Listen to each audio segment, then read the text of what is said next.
Hello, good morning, नमस्कार। मैं Ankit Singh science और टेक के इस यूट्यूब ऑफिशियल चैनल वर्नेक्स में आप सभी का स्वागत करता हूं और मुखातिब हूं आप सभी से इस यूट्यूब ऑफिशियल चैनल वर्नेक्स के माध्यम से। कुछ समय पहले मैंने विज्ञान अभिदर्शक एक सीरीज स्टार्ट की है। ये सीरीज ऑब्जेक्टिव सीरीज है। इसमें मैंने ऐसे क्वेश्चन सॉल्व कराए हैं जो किसी न किसी एग्जाम में पूछे गए हैं। तो इस सीरीज में मैंने साइटोलॉजी के कुछ ऑब्जेक्टिव डाले थे। तो चलिए आगे इस सीरीज को आगे बढ़ाते हैं। तो इस सीरीज में मैं आपके लिए आज लेकर आया हूं वर्ष 2014 से लेके वर्ष 2019 तक एमपीपीएससी ने जितने भी क्वेश्चन पूछे हैं साइंस और टेक के, उनको मैंने अलग से कलेक्ट करके यहाँ पे मैं सॉल्व करा रहा हूँ। इसमें मैं डिटेल डिस्कशन के साथ इनको समझाऊंगा ताकि कुछ आपका थ्योरी का भी बेस बनता चले। तो चलिए बिना समय गवाए हुए करते हैं क्वेश्चन स्टार्ट। देखते हैं question number first. The headquarter of IAAF international association of athlete federation is situated in. IAAF का मुख्यालय कहाँ पर स्थित है? अब चूंकि क्वेश्चन आ गया था, साइंस का क्वेश्चन तो नहीं है, इसको हम सॉल्व कर ही लेते हैं। इसका करेक्ट आंसर है मोनाको। करेक्ट आंसर है इसका डी, मोनाको। अगले क्वेश्चन की तरफ चलते हैं। अगला क्वेश्चन है question number second. In which cavity of human being digestion of which one of the following get started. मनुष्य की मुख गुहा में निम्नलिखित में से किसका पाचन प्रारंभ होता है? तो पहले मैं इसका आपको आंसर बता देता हूं, उसके बाद मैं आपको समझाता हूं। उसका करेक्ट आंसर है सी, कार्बोहाइड्रेट। तो यहाँ पे क्वेश्चन पूछा गया कि मुख गुहा में किसका पाचन स्टार्ट होता है, ओरल कैविटी में किसका पाचन स्टार्ट होता है। तो यहाँ पे आप देखें, बात करते हैं ओरल कैविटी में। तो ओरल कैविटी में डाइजेशन स्टार्ट होता है स्टार्च का। आपने पढ़ा होगा लार में या स्लाइवरी ग्लैंड जहां से निकलता सलाइवा, यहाँ पे एक एंजाइम होता है, इसको बोलते हैं एमाइलेज, या इसी को कुछ लोग बोलते हैं टाइलिन। यहाँ पे भाई पी साइलेंट होता है, इसको पटाइलिन नहीं बोलते हैं। कितने पीएच पर? ये पीएच पे काम करता है 6.8 पीएच पे। ये कम करता क्या काम है? इस स्टार्च को माल्टोज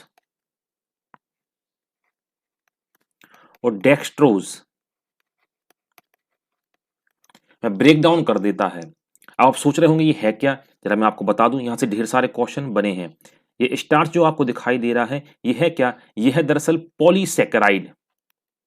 पॉली मीन्स होता मैनी और सैकराइड मीन्स होता शुगर मॉलिक्यूल। तो बहुत सारे शुगर के अणुओं से मिलकर बना है स्टार्च। यहाँ पे आप देखें, ये है माल्टोज, ये क्या है? ये है डाइसैकेराइड। डाई मतलब दो, दो शुगर के अणुओं से मिलकर क्या बना है? माल्टोज। जबकि डेक्सट्रोज क्या है? ये है ओलिगोसैकेराइड। ओलिगोसैकेराइड। तो ओलिगोसैकेराइड में आते हैं ट्राइसैकेराइड, टेट्रासैकेराइड, एक्सेट्रा। तो अपना क्वेश्चन था कि मुख गुहा में किसका पाचन होता है, तो उसका करेक्ट आंसर होता है स्टार्च। स्टार्च का पाचन होता कहाँ पे? ओरल कैविटी में। किसकी प्रेजेंस में? एमाइलेज या टाइलिन एंजाइम की प्रेजेंस में। कितने पीएच पे? 6.8 पीएच पे। तो स्टार्च का ब्रेक डाउन ये किस में होता है? तो होता है माल्टोज में और डेक्स्टिन में। अगला क्वेश्चन यहाँ पे पूछा, स्टेट पीएससी ने ही पूछा है कि स्टार्च क्या है? स्टार्च है पॉलीसैकेराइड। माल्टोस क्या है? माल्टोस है डाइसैकेराइड, मतलब दो शुगर के मॉलिक्यूल से मिलकर बना है। यदि इसको मैं आपको और डिटेल में आपको बताऊं तो यहाँ पे आएगा two molecules of glucose. Glucose के दो अणुओं से मिलकर बनता है क्या? माल्टोस। इसलिए इसको अपन क्या बोलते हैं? डाइसैकेराइड। और जबकि बहुत सारे यदि मॉलिक्यूल हो जाएं, बहुत सारे अणु हो जाएं, तो उससे मिलकर बनता है क्या? स्टार्च। अब आप देखें, ये हो गया स्टार्च, ये हो गया माल्टोज, ये हो गया डेक्सट्रोज। ये तीनों के तीनों ये होते हैं क्या? ये होते हैं कार्बोहाइड्रेट के क्लासिफिकेशन में आते हैं। तो अपना करेक्ट आंसर क्या है? करेक्ट आंसर है सी। तो यहाँ पे स्टेट पीएससी ने कई बार क्वेश्चन पूछा है कि भाई स्टार्च क्या है, तो स्टार्च है पॉलीसैकेराइड। माल्टोस क्या है? ये डाइसैकेराइड, दो ग्लूकोज से मिलकर बना है। लार में कौन सा एंजाइम होता है? या सलाइवा में कौन सा एंजाइम होता है? तो एमाइलेज या टाइलिन। टाइलिन पी इसमें साइलेंट है भाई। और कितने पीएच पे होता है? 6.8 पीएच पे होता है। चलते हैं अगले क्वेश्चन की तरफ। अगला क्वेश्चन है, which of the pollutant is responsible for knock knee syndrome. निम्न में से कौन सा प्रदूषक नॉकनी सिंड्रोम के लिए उत्तरदायी है? तो उसका करेक्ट आंसर है फ्लोराइड। अब नॉकनी सिंड्रोम क्या होता है? फ्लोराइड की एक्सेस में एक डिसीज होती है, इसको बोला गया फ्लोरोसिस। हिंदी में भी इसको फ्लोरोसिस ही बोला जाता है। ये किसकी एक्सेस से होती है? जब ड्रिंकिंग वाटर में, पेयजल में फ्लोरीन की या फ्लोराइड की मात्रा ज़्यादा हो जाती है, तो इससे एक बीमारी होती है, इसको बोला गया है क्या? फ्लोरोसिस बोला गया है। अब फ्लोरोसिस में होता क्या है? फ्लोरोसिस में जो जॉ होता है या जितने भी जॉइंट होते हैं वो जाम हो जाते हैं। तो यहाँ पे इसको नाम क्या दिया गया है? डिसीज को नाम दिया गया नॉक नी सिंड्रोम, या नी से मतलब है घुटना, या जितने भी जॉइंट होते हैं जाम हो जाते हैं। इसके अलावा यदि फ्लोरोसिस किसी को हो जाता है, बीमारी हो जाती है, तो उसके बोन्स जो हैं, हड्डियां जो हैं, और साथ में तीत, दांत जो हैं, ये घिसने लगते हैं, ये गलने लगते हैं। तो बीमारी को नाम दिया क्या? नॉक नी डिसीज, जो किसकी अधिकता से होती है? ये फ्लोराइड की अधिकता से होती है। इसके अलावा इसमें देखें दो तीन ऑप्शन और हैं, यहाँ से क्वेश्चन बने हुए हैं। जैसे आप देखें मर्क्यूरी, मर्क्यूरी की जो अधिकता जब हो जाती है पानी में, तो यहाँ पे एक डिसीज होती है मिनामाटा डिसीज। ये भी कई बार एग्जाम में पूछा गया है। मिनामाटा डिसीज किसकी अधिकता से होती है? पानी में जब मर्क्यूरिक अधिक हो जाता है, इसमें होता क्या है? ये सेंट्रल नर्वस सिस्टम, केंद्रीय तंत्रिका तंत्र इसमें सही से काम नहीं करता है। जो मिनामाटा शब्द है जापानी शब्द है, क्योंकि वहां पर ही पहली बार ये बीमारी देखी गई थी। जबकि आप देखें जो कैडमियम जो होता है, इसकी अधिकता यदि हो जाती है शरीर के अंदर, तो एक डिसीज होती है, इसको नाम दिया है इटाई इटाई। ये दोनों भी यहाँ से क्वेश्चन में पूछे गए हैं कि मिनामाटा किसकी अधिकता से होता है? तो मिनामाटा होता है मर्क्यूरी की अधिकता से होता है, जबकि इटाई इटाई होता है कैडमियम की अधिकता से। नीचे देखिए मैंने नोट कुछ लिखा हुआ है, तो ये क्वेश्चन भी एग्जाम में पूछा गया है। इसको बोला गया ब्लू बेबी सिंड्रोम। तो ब्लू बेबी सिंड्रोम जो होता है, ये नाइट्रेट की अधिकता से बच्चों में देखने को मिलता है। ब्लू बेबी सिंड्रोम, जिसमें ऑक्सीजन कैरिंग कैपेसिटी, ऑक्सीजन को परिवहन करने की क्षमता कम हो जाती है, जिसके परिणाम स्वरूप बच्चे का रंग नीला पड़ने लगता है। तो उसको नाम क्या दे दिया है? Blue baby syndrome. तो ये होता है नाइट्रेट की अधिकता से। तो ये क्वेश्चन भी एग्जाम में पूछा गया है। कैडमियम की अधिकता से इटाई इटाई भी, ये भी पूछा गया है। मिनामाटा डिसीज ये भी पूछा गया है, और नॉकनी सिंड्रोम ये भी पूछा गया है। तो एक क्वेश्चन में मैंने 4 क्वेश्चन आपको बताए हैं। चलिए इसमें चलते हैं आगे की तरफ। अगला क्वेश्चन है, एक ही पौधे के परागकोश से परागकण का उसी पौधे के दूसरे पुष्प की वर्तिकाग्र पर स्थानांतरण कहलाता है। अगला क्वेश्चन है कि transfer of pollen grains from another to sigma to another flower of the same plant is called. अगला क्वेश्चन है कि अगला क्वेश्चन है transfer of pollen grains from another to sigma of another flower of the same plant is called. एक ही पौधे के परागकोश से परागकण का उसी पौधे के दूसरे पुष्प की वर्तिकाग्र पर स्थानांतरण कहलाता है।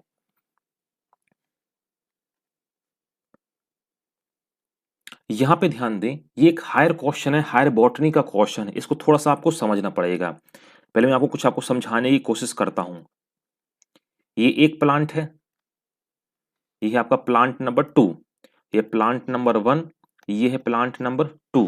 तो जो फूल जो होते हैं ये दो प्रकार के होते हैं। दो प्रकार कैसे होते हैं ये आप देखें। ये मान लो सपोज एक फूल है, इसमें मेल पार्ट भी है और साथ में फीमेल पार्ट भी है। वैसे आप ये देखें, ये जो फूल है इसमें मेल पार्ट भी है और इसमें फीमेल पार्ट भी है। मैं एक और यहां पे बना देता हूं ताकि आपको समझने में आसानी हो। एक ये फूल है, एक ये पौधा है, जिसमें केवल और केवल मेल फूल खिलते हैं। यहाँ पे आप देखें, ये केवल और केवल कैसे खिले हैं? मेल फूल। और एक ये पौधा है जिसमें केवल और केवल फीमेल पौधे खिलते हैं। अब आप तरह आप जरा समझें, थोड़ा सा हायर बॉटनी है, समझ में आपको आसानी से आएगा। तो उसने क्या बोला है? एक ही पौधे के पुष्प के परागकोश से परागकण उसी पौधे की दूसरे पुष्प पर जाना। तो जरा पहले आप देखें बीज कैसे बनता है। तो बीज बनने की प्रोसेस ये होती है, तो मेल पोर्शन जो होता है यहाँ पे होता क्या? पोलन ग्रेन, हिंदी में बोलते हैं परागकण। जो परागकण उसी पौधे के या दूसरे पौधे की फूल के फीमेल वाले भाग तक पहुंचते हैं। कहां तक? स्टिग्मा। हिंदी में इसको बोला जाता है वर्तिकाग्र। जब परागकण यहां तक पहुंचेंगे, जब होगा निषेचन, फर्टिलाइजेशन, जब क्या बनेगा? जब यहां पे बनता है बीज। तो यहां पे इसने क्या पूछा है? तो यहां पर इसने क्या पूछा है? एक ही पौधे की एक फूल के परागकोश से परागकण उसी पौधे के दूसरे फूल। तो आप देखें, सपोज ये फूल में मेल पार्ट भी है और फीमेल पार्ट भी है, यहां से परागकण निकल के इसी पौधे के दूसरे इस फीमेल वाले पार्ट तक पहुंच जाए तो इसको यहां पर बोला जाता है जीटेनोगेमी। आप ध्यान दें, एक पौधा था, इसमें दो फूल लगे हुए थे, दोनों में ही मेल पार्ट भी था और फीमेल भी पार्ट था, इसमें भी मेल पार्ट था, इसमें भी फीमेल पार्ट था। तो यहां से परागकण निकल के इसी पौधे के दूसरे फूल के फीमेल वाले भाग तक पहुंच गए तो इसको बोला जाता है जीटेनोगेमी। हिंदी में बोला जाता है सजात पुष्पी परागण। जबकि ऑटोगेमी क्या होता है? ऑटोगेमी आप देखें, अब ये एक फूल था, इसमें मेल पार्ट भी था और फीमेल पार्ट भी था, तो अब यहां से परागकण इसी पे आ जाएं तो इसको बोला जाता क्या? ये कहलाता है आपका ऑटोगेमी और ये कहलाता है आपका जीटेनोगेमी। तो आप गौर से आप देख पा रहे होंगे, तो जीटेनोगेमी हमेशा मोनोसियस प्लांट में होती है। मोनोसियस को हिंदी में बोला जाता है उभयलिंगी पौधे। उभयलिंगी मतलब जिसमें दोनों लिंग हैं, मेल भी है और फीमेल भी है। तो इस पौधे के परागकण इस पौधे के वर्तिकाग्र वाले भाग तक पहुंच रहे हैं, इसको बोला गया जीटेनोगेमी। और इस पौधे के परागकण इसी के फीमेल वाले भाग तक पहुंचे, इसको बोला गया है ऑटोगेमी। चलिए यहाँ पे एक शब्द और देखने को मिलता है जीनोगेमी, इसको भी समझ लेते हैं। ये है क्या? ये मैंने देखे दो पौधे और बनाए हैं, सेकेंड वाला और थर्ड वाला। इसमें केवल मेल फ्लावर है, इसमें केवल फीमेल फ्लावर है। तो इनको इंग्लिश में बोला जाता है डायोसियस। हिंदी में बोलते हैं एक लिंगी पौधे, क्योंकि इसमें एक ही लिंग है। अब परागकणों का एक पौधे के फूल से निकल के दूसरे पौधे के फूल तक पहुंचना, इसको बोला गया है जीनोगेमी। ये कहलाता है जीनोगेमी। तो इसका करेक्ट आंसर होगा आपका जीटेनोगेमी, क्योंकि ये बोल क्या रहा है कि एक ही फूल के परागकोश से परागकण उसी पौधे के दूसरे फूल के वर्तिकाग्र तक कहां पे होना? स्थानांतरित होना। तो इसका करेक्ट आंसर होगा आपका क्या? जीटेनोगेमी। हिंदी बोलेंगे सजात पुष्पी परागण। आगे की तरफ चलते हैं।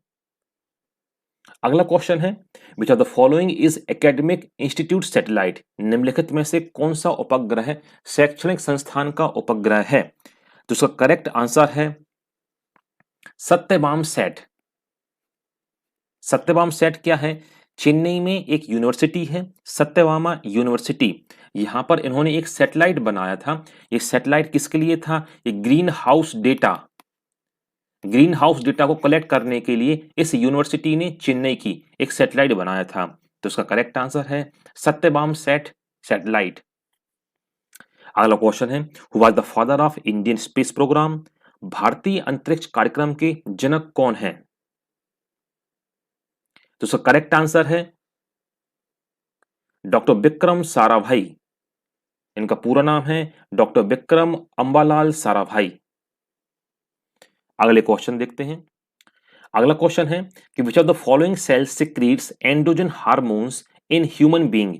निम्नलिखित में से कौन सी कोशिकाएं मनुष्य में एंड्रोजन हार्मोन सिक्रीट करती हैं या स्रावित करती हैं? एंड्रोजन हार्मोन ये मेल में निकलता है, कहां से? टेस्टिस से निकलता है। और टेस्टिस आता है किसमें? ये आता है जर्म सेल में आता है। तो उसका करेक्ट आंसर है जर्मिनल सेल।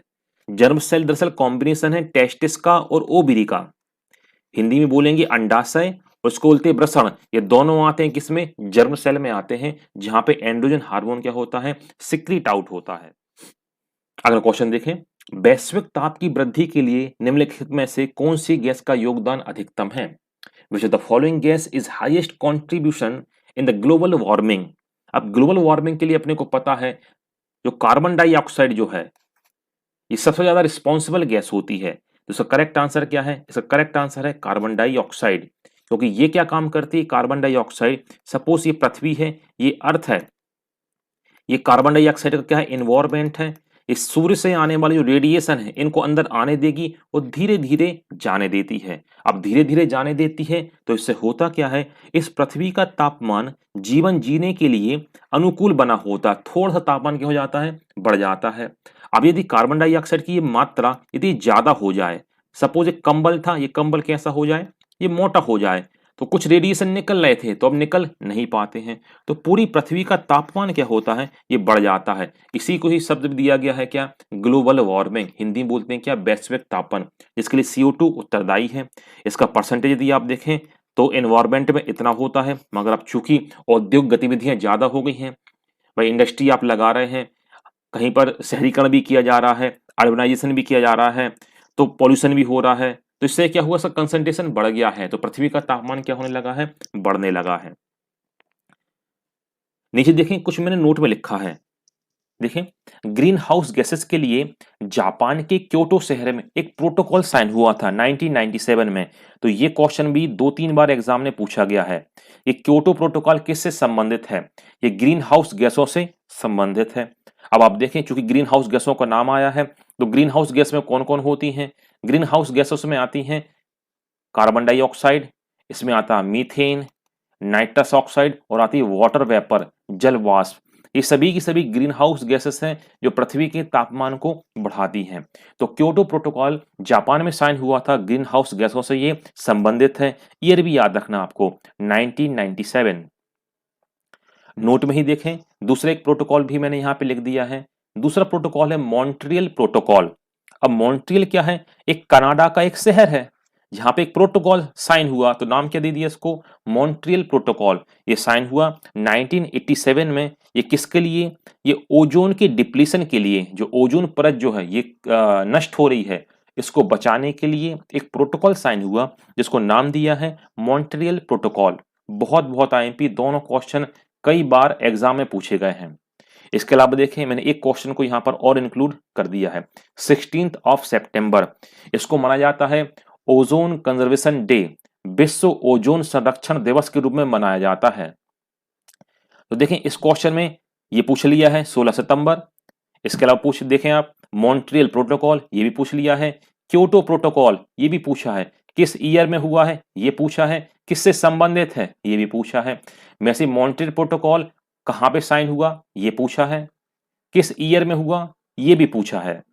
तो इस क्वेश्चन में मैंने आपको 6-7 क्वेश्चन सॉल्व कराए हैं, तो बहुत बहुत काम के हैं ये सारे प्रोटोकॉल्स। अगला क्वेश्चन है, बात करते हैं क्वेश्चन नंबर 9 की। In which in human body percentage of which element is highest, मनुष्य के शरीर में सबसे अधिक परसेंटेज किसका होता है। तो आप याद रखें, सबसे अधिक परसेंटेज होता है ऑक्सीजन का, फिर इसमें नंबर आता है कार्बन का, और फिर नंबर आता है किसका, हाइड्रोजन का। यदि मैं परसेंटेज की बात करूं, किसके, मास के अनुसार बात करूं, द्रव्यमान के अनुसार बात करूं, तो द्रव्यमान की यदि बात करूंगा तो करीब 65% होता क्या, ऑक्सीजन, 18% कार्बन, और 10% क्या होता है, हाइड्रोजन। तो इसका करेक्ट आंसर है ऑक्सीजन। अगला क्वेश्चन है, opium is of which category medicine, अफीम किस श्रेणी की दवा के अंतर्गत आता है, अफीम।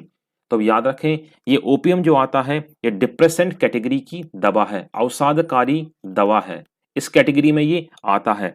ये काम क्या करता है, जो ब्रेन से, हिंदी बोले कि मस्तिष्क से जो सिग्नल पहुंचते हैं कहाँ पे, बॉडी के अलग अलग भागों तक सिग्नल जो पहुंचते हैं, तो ये क्या काम करता है ओपियम, ये जो मैसेज पहुंच रहा है यहाँ पे, इसकी प्रोसेस को ये स्लो कर देता है।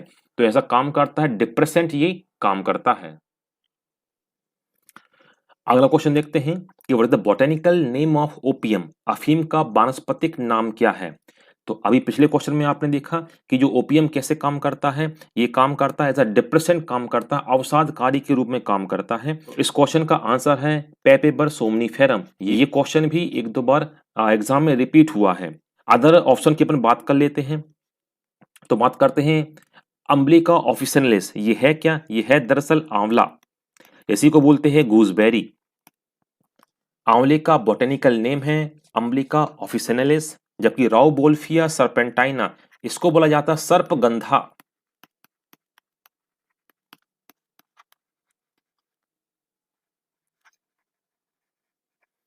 सर्पगंधा इसका यूज किया जाता है ब्लड प्रेशर वाली दवाइयों में। तो ये क्वेश्चन भी एक बार पूछा गया है, सर्पगंधा का क्या यूज है। सिनकोना स्पीसीज, ये तो आपने नाम सुना होगा सिनकोना। सिनकोना की जो बार्क जो होती है, छाल जो होती है, इससे बनाई जाती है एंटी मलेरियल ड्रग। हिंदी में यदि अपन बोलेंगे तो मलेरिया प्रतिरोधी दवा, सुना होगा। तो बार्क ऑफ सिनकोना से ही ये बनाई जाती है। तो उसका करेक्ट आंसर है बी। अगले क्वेश्चन की तरफ चलते हैं। तो अगला क्वेश्चन है, small pox was declared eradicated from in the world. विश्व से चेचक का उन्मूलन घोषित हुआ। डेटाबेस क्वेश्चन है, इसको आपको याद रखना पड़ेगा। इसका करेक्ट आंसर है 1980। अगले क्वेश्चन की तरफ चलते हैं। अगला क्वेश्चन है अ बैक्टीरियोफेज इज अ। बैक्टीरियोफेज है, हिंदी में इसको बोला जाता है जीवाणु भोजी। अब ये बैक्टीरियोफेज होता क्या है, तो इसका पहले मैं आपको करेक्ट आंसर बता दूं। तो इसका करेक्ट आंसर है अ वायरस इन्फेक्टिंग बैक्टीरियम, जीवाणु को संक्रमित करने वाला विषाणु। दरअसल ये जो बैक्टीरियोफेज है, ये एक तरीके का वायरस ही होता है जो क्या काम करता है, ये अपने सोल पर्पस के लिए, अपने जीवन जीने के लिए किसके ऊपर अटैक करता है, ये बैक्टीरिया के ऊपर अटैक करता है। ये दरअसल यदि आपने कहीं डायग्राम वगैरह देखे हो तो कुछ इस तरह का होता है, हेक्सागोनल। ये दरअसल ये है क्या, ये है आपका बैक्टीरियोफेज। ये बैक्टीरिया, और ये क्या है, ये है कोई बैक्टीरिया। इतना तो आपको पता होगा कि बैक्टीरिया का आकार बड़ा होता है जबकि वायरस का आकार छोटा होता है। तो ये बैक्टीरियोफेज है क्या, ये है एक प्रकार का वायरस जो अपने सोल पर्पस या रिप्रोडक्शन के लिए किसके ऊपर अटैक करता है, इस बैक्टीरिया के ऊपर अटैक करता है। ये अपना जेनेटिक मटेरियल डीएनए इसके अंदर छोड़ देता है। तो होता क्या है, अब ये है क्या, ये कोई बैक्टीरिया सेल है, तो इसके अंदर माध्यम है, मीडियम है, तो ढेर सारे इसके अंदर क्या बन जाते हैं, बैक्टीरियोफेज बन जाते हैं। और इसकी ये मेम्ब्रेन को तोड़ के ये सारे के सारे बैक्टीरियोफेज बाहर निकल आते हैं। तो इसका मतलब क्या हुआ, इस बैक्टीरियोफेज ने इस बैक्टीरिया क्या कर दिया, खत्म कर दिया। आपने सुना होगा कि जो गंगा का पानी है, गंगा का पानी ये बड़ा प्योर होता है, ये बड़ा शुद्ध होता है। क्यों होता है, क्योंकि उसमें ढेर सारे क्या पाए जाते हैं, बैक्टीरियोफेज पाए जाते हैं। सपोज किसी ने कोई गंगा नदी में कोई लाश फेंक दी, जानवर की लाश थी, तो ये सड़ रही थी, इसमें ढेर सारे क्या हो रहे थे, बैक्टीरिया हो रहे थे। तो होता क्या है, ये बैक्टीरियोफेज इन बैक्टीरिया को ये खत्म कर देते हैं, तो पानी सड़ता नहीं है, पानी जल्दी खराब नहीं होता है। तो इसका करेक्ट आंसर है वायरस इन्फेक्टिंग बैक्टीरियम, जीवाणु को संक्रमित करने वाला विषाणु। अगला क्वेश्चन देखते हैं। To study of meiosis in plants the best part would be. पौधे में अर्धसूत्री विभाजन के अध्ययन के लिए सबसे उपयुक्त भाग होगा। तो इसका करेक्ट आंसर है एंथर, हिंदी बोलते हैं परागकोश।